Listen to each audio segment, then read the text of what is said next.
अजब एमपी में घटनाएं भी गजब होती है। अब देख लो, नहर के लिए आवंटित जमीन ही गायब हो गई, वो भी केंद्रीय मंत्री शिवराज के संसदीय क्षेत्र विदिशा से। जब इस मामले की खबर नहरों की जिम्मेदारी संभालने वाले परियोजना विभाग के अधिकारियों को लगी तो उनके भी होश उड़ गए।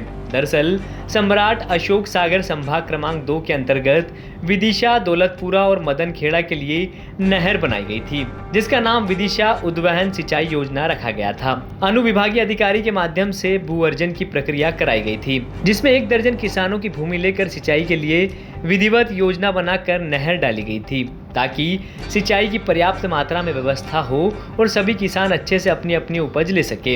ये नहर विदिशा शहर से सटी बेतवा नदी के पास बनाई गई थी।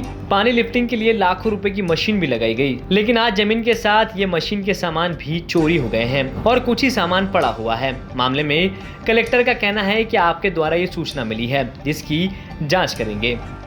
सर, इंडिया के पीछे हलाली नहर के लिए जमीन ली गई थी। अब चूंकि भूमाफियों को जमीन पर कब्जा हो गया, वो पूरी जमीन गायब हो गई। आपके माध्यम से इसकी सूचना मुझे प्राप्त हो रही है। मैं इसको जो हमारे मैदानी अधिकारी है उनको भेजकर इसका परीक्षण करा लूँगा और मैं देख लूँगा कि यदि इसमें किसी प्रकार का अतिक्रमण है और अगर वो शासकीय भूमि है तो उसको हटाया जाएगा निश्चित। इस मामले में हलाली विभाग ने पत्र लिखा है राजस्व को कि जमीन गायब हुई। हम परीक्षण करा लेते हैं उसका और परीक्षण करा करके अगर अतिक्रमण है, पाया जाता है अतिक्रमण, तो उसको हटाएंगे और सरकार की जमीन को सुरक्षित करेंगे, संबंधित विभाग के पोजीशन में उपलब्ध कराएंगे।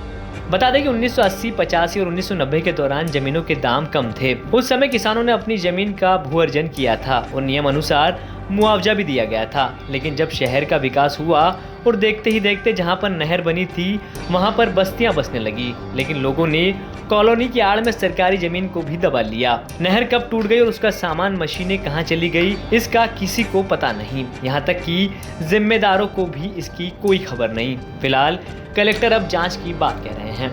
विदिशा से विवेक सिंह ठाकुर की रिपोर्ट है।